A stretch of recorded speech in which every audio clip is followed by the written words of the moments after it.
Let's start it off number 20, Elise Mertens, someone who, and I say this in the most respectful way possible, is like a human ATM machine. This is the 5th time she's finished in the top 20 in singles. She's been number 1 in the world in doubles. She won year-end championships in doubles. She's currently ranked 5 in doubles. She's one of those ones, maybe it's in singles, maybe it's in doubles, but she's cashing a check every week and has been for a long time. Just a really, really good and smart player. Pro's pro. I remember, we had her at Wimbledon, won the doubles. And I remember, her sister is a pilot for KLM, and I think her father makes furniture. And you're like, this is kind of a fascinating person. This is a veteran. This is a player who gets it done in singles and doubles. The WTA needs to put players like that front and center because they really are a tribute to the sport. Is Elise Mertens a candidate to win a major in singles? Who knows? But just one of these steady, solid cast members that we ought to acknowledge and applaud. Yeah, I don't know that she has, it's not as if she's lining up her forehand and you're going, oh my gosh, heaven and earth is going to collide. This is going to be the biggest shot I've ever seen in my life. But then, for the next 3 points, she knows when to come in. She'll put a volley away. She'll stick 3 returns. Like, this is the type of player that junior coaches need to be watching, teaching. She's kind of a master at the basics of the game, right? She's very good, very solid, doesn't mail it in, is a good competitor, and has made a hell of a living on tour. Just a really solid citizen. This is someone who you look at. It's easy to look at Sabalenka and say, yeah, we should all be the biggest and strongest. And, that's what we should do. And it's phenomenal every time you watch, and every ball has the ability to be put away. Okay, that's not reality for most of us chuckers, right? Like, you look at Elise Mertens and you talk about maximizing every single week, singles, doubles. She does it. And our friend Kim Clijsters likes her, which means she's probably great. All good in my book. I'm looking here. She Elise Mertens took up tennis because she watched Kim Clijsters. Oh, that's cool. There's a real kinship here. But no, that's a really good point. I mean, she's closing in on the janky. We can talk about the WTA website later, which is not worthy of these terrific athletes. But after a couple of tabs, I finally figured this out. She's closing in on $20 million. Yeah, I think that's a really good point. It'd be great to have Coco's movement and Sabalenka's power, but you know what? If you're 13, 14 years old and you're trying to fashion your career, here's a player who plays week in, week out. I think she has a higher doubles ranking than she has a singles ranking, and she's going to leave the sport with a decade of really solid results and $20 million in the bank.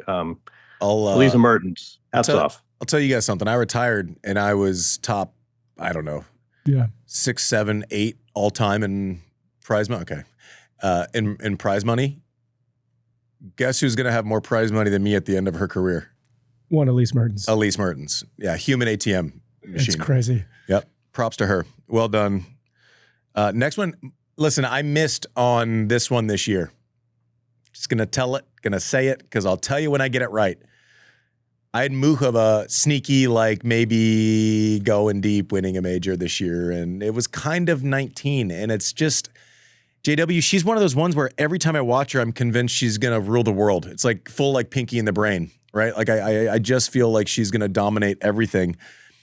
And then similar, we were having the conversation about Khachanov, right? And I think Muchova has more upside than Khachanov, but it's like every time I watch him, it's when he's made a round of 16 quarter semi at a major. And I think that's when I consume most of my Muchova matches too. And I'm like, she's unbelievable. And then there are these long stretches. I mean, she was generally healthier this year than she has been for, the last 3 or 4.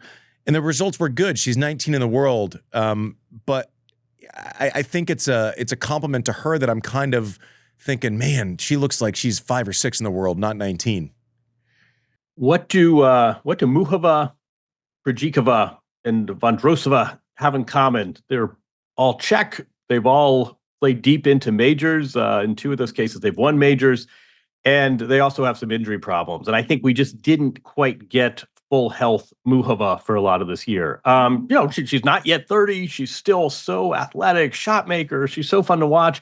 I get the feeling she was not 100% physically, and I think that's probably why she I think given expectation had a disappointing year. She's also the other thing about these Czech players, they're really big game players. I mean, look, go back. Kvitova, Pliskova, they don't just rack up wins and do well in the rankings. They play deep into these majors. I mean, Muchova's, we have a French Open final and took a set off of Iga. We have multiple U.S. Open semis. But I think in 2025, the health wasn't 100%. I think that's probably what accounts for 19. Yeah, I guess that's fair. Based on her injury history, if hasn't missed 8 months because of surgery, we're going, oh, that was healthy. But I think that's a fair point. If you do want to see almost the shot of the year on the WTA tour, and this was like a smooth one. It wasn't like you'll get shots of the year and they're like, oh, that was pretty lucky. Like, it was cool. It was great. It was phenomenal, but it was kind of lucky also. Muchova hit the smoothest between the legs lob winner in Dubai. Yeah. You can Google that and just be like, it looked kind of easy and natural. And I'm like, oh, that person, maybe it's just that. Maybe I'm like, oh, she should be 3 in the world just based on that shot alone. Can I ask you guys a quick question to preface kind of the rest of the conversation? How much of, what we're looking at though is sometimes it's just the luck of the draw, right? Like, I mean, she has losses on here to Osaka multiple times and Iga and Keys, Parks, Quinn Nguyen. It's not, Bencic, Anisimova. These are the losses that she kind of has. It's sometimes it's health and sometimes it's also like you just run into some buzzsaws. Yeah, I mean, that's a little deceiving because Osaka's 16 in the world now, but most of the year she was 60. Right. Osaka, before she left and gave birth to Shai, was a 4-time major winner. Since the comeback, now she's getting to the point where I think from Canada on, she looked like, the real Slim Shady, right? She looked like the Osaka that we knew. So yes, the luck of the draw, but at scale, when you pull out over a year, that's a tough one because if you're a top 5 talent, then you get through that a time or two. But John's probably right. I mean, I think it's hard to come back from injury and then maintain health all the time. I think one of the things that's really hard when you have, I was generally kind of, everyone's always banged up a little bit, but healthy-ish. I say as someone who retired at 30 years old, but like generally healthy-ish. But I can only imagine if you've had the history of injury problems that Muchova or others have had, that it's probably hard to train like 1,000%, right? Where it's like, I don't want to overextend, right? Like I feel scar tissue. Does that mean I can go further? When recovering from injuries and you come back, it's like, oof. And the doctor tells you have to work through the scar tissue. I'm like, motherfucker, that hurts. you work through the scar tissue. Yeah, you exactly. Work through the scar tissue. You retire. Yeah. Your mom goes to college. No? Yeah. You give up? Yeah. End of the year? We're only 2 in. Mike just gave up. We're only 2 rankings. The shake of the head. He was. Hey, who's number 18? Vicky Mboko. One of my favorite weeks of the year was her winning in Canada. Like, it was awesome. It wasn't out of nowhere. She had won 1 million matches in the minor leagues. Like when you see someone, you're watching from the tour and you're seeing someone win 3 weeks in a row. I don't care what the designation is. If you're at a minor league professional event and you're winning 3 times and then you lose once and then you win 2 more times, which was generally her progression for the first 6 months of this year, the last 4 months of last year, you go, oh, she's coming. And then all of a sudden we get to Canada and she lights up the country in her home country. I mean, it was phenomenal. There was drama. There was it might have taken a mental toll for the rest of the year with how much he put out, but that was one of my favorite weeks of the year as far as a story being presented and then kind of excellence layered in on top as far as playing JW. You want a crazy one? Here's a stat for you. She played 43 sets this year before she lost a set. Is that true? Isn't that insane? Yeah. I don't care if we're playing a Jingles game here in Charlotte. Exactly. Doesn't. I mean, this is she's credited with 60 wins on the WTA website that we've referenced for its defects.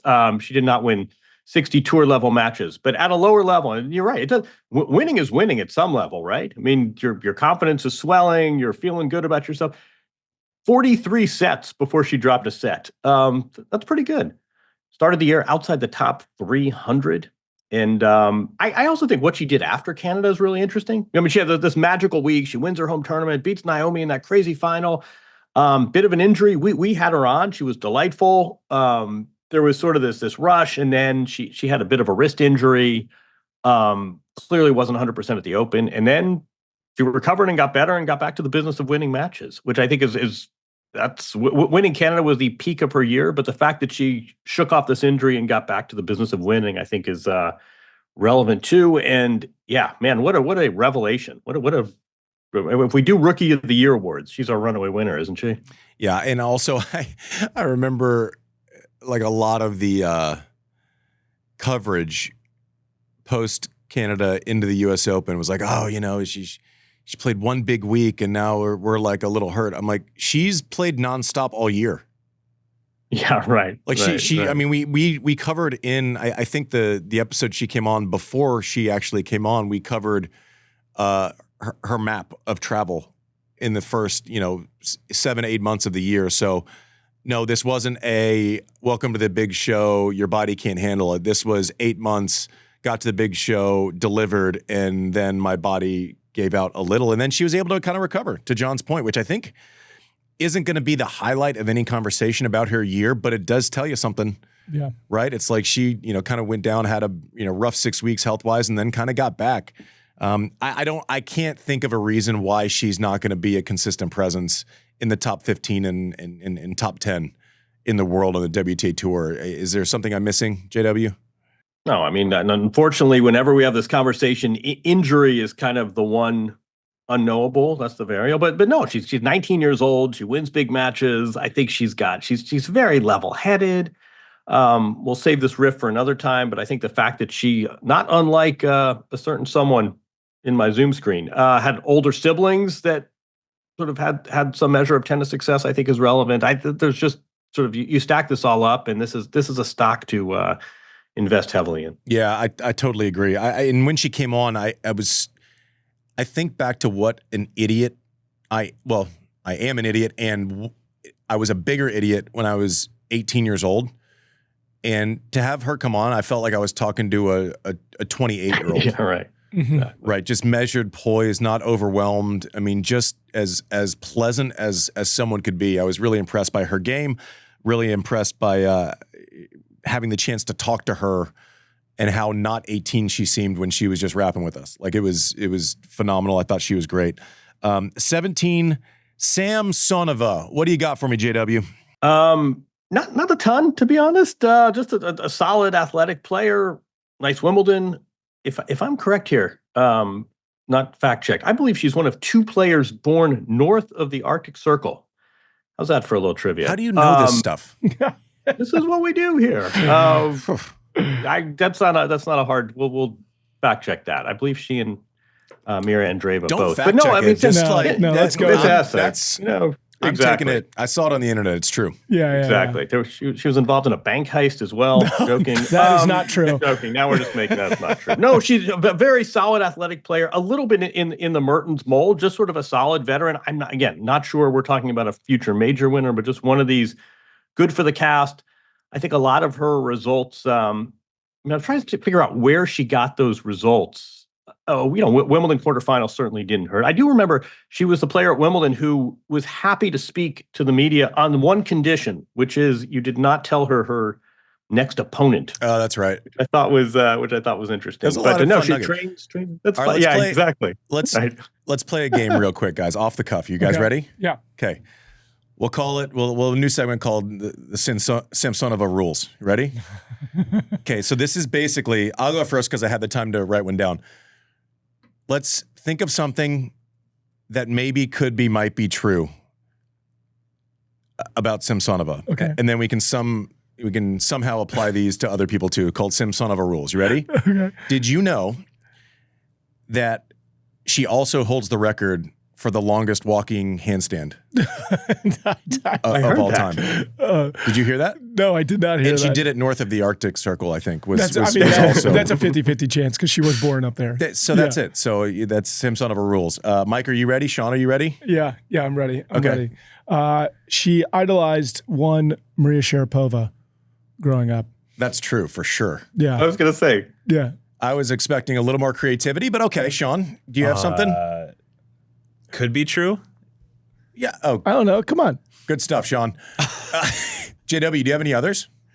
During her junior year abroad, she came in third in the Marietta, Georgia peach pie eating contest. Yeah. She's also won 3 spelling bees. Sean, you ready yet? She's the only tennis player with an EGOT.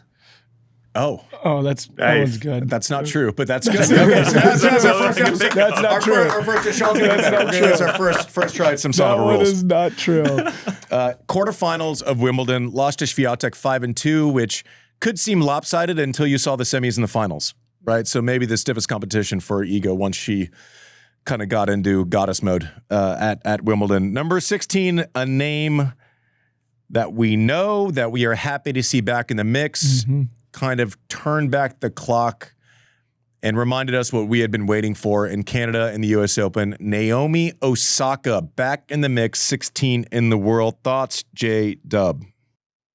What a strange year and what a strange career. I mean, this is one of my favorite stats. She's won how many majors? 4 majors, right? And it was sandwiched into a period of, I don't know, 27 months, right? I mean, it was in that sort of 2-year plus window. She's won 7 titles for her career. And there's an Indian Wells in there too. So she's won 7 titles. More than half of them have been majors. And one of the other 3 was Indian Wells. She won a 125. So again, just indulge me on this rant on the website. We love the WTA. We love women's tennis. This website is not worthy of the athletes. So Mboko wins 60 matches because we're counting everything. But Naomi Osaka wins a 125 title, but it counts as 0 titles. I'm just... Yeah, so what JW is basically saying, just to level set, like your tour record, at least in my entire career, didn't count challenger wins, which means it'd be like getting Major League Baseball credit for homers that you hit in the minor leagues. Yeah. Like if you're going up and down. Which is absurd. Like you get called up. It's like, oh, he has 27 home runs. No, you have 0 when you get called up to the major leagues. But then also to JW's point, so they count the match wins, but then don't count the title that she won in the minor leagues. So it's just very confusing. So you'll look at someone like I'll get this wrong, but we just finished Samsonova, who's 17 in the world, and they'll show her because she basically only played tour events, didn't play any minors. There was no, big ebb and flow with ranking. So they have her she'll be somewhere around 30 wins, if I'm right, like somewhere around there. Then you have Mboko who's showing 60. It's just confusing to someone that's trying to consume the game and like actually understand it. Yeah. Anyways, go ahead. As you were, me. JW. I don't know what to make. I mean, Naomi Osaka, she's whatever the kids say. I mean, she's done the deal. I mean, she's won 4 majors. She's won as many majors as Sabalenka. That's crazy. But the results just haven't quite. And on the plus side, she made a coaching change that seemed to help matters. She did really well in Canada. Probably should have won that event. She did well at the Open. Got to the semis, beat Coco. But she still is looking for that sort of next step. So I think a lot of positive takeaways, but Naomi Osaka now in her late 20s, and I think we're all sort of wondering, is it going to get better than this? I'll tell you, like this conversation looks way different without Canada and the U.S. Open. Yeah. I'll tell you that. Like she was, going into this, the other stat that I loved is, so the U.S. Open semi was the first time she had ever lost in a major if she had made it past the round of 16. That's a crazy stat. Wow. So she had made it past the round of 16 4 times and won 4 majors. So she had she'd won 4 majors and made 4 major quarterfinals before this U.S. Open. First time she'd ever, so she steps up when she gets there, but also it's for someone who's won 4 majors, you normally see the counting stats as like 20 titles, X amount of times in the top 10. I hope we get back to that, but she gave us a very, very, very big reminder of why she demands attention, right? She played great in Canada. She played great at the U.S. Open. There was no one going into the semis that was like, Osaka can't win this tournament. Not a single human on the grounds of the U.S. Open. So it is in there. It'll be interesting to see how she starts next year. I do think she needs a great start to kind of enter into that conversation of, am I top 5? Am I top 8 again?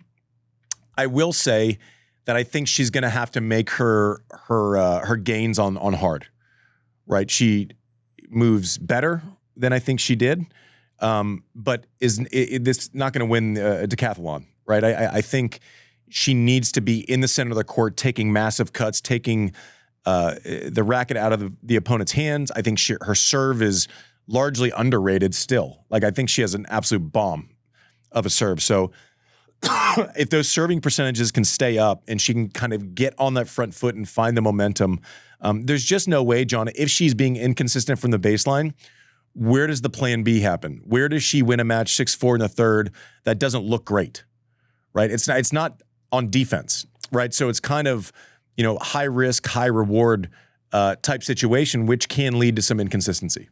Yeah, I mean, she needs to play front foot, first strike tennis. And when she does, she's as good as anyone in the world. And when she's pushed back, or also, I mean, they're also, we saw that third set of the final in Canada, when her confidence goes, she's a completely different player. And she doesn't, for better or worse, she doesn't disguise it. So she's intriguing, glad to have her back.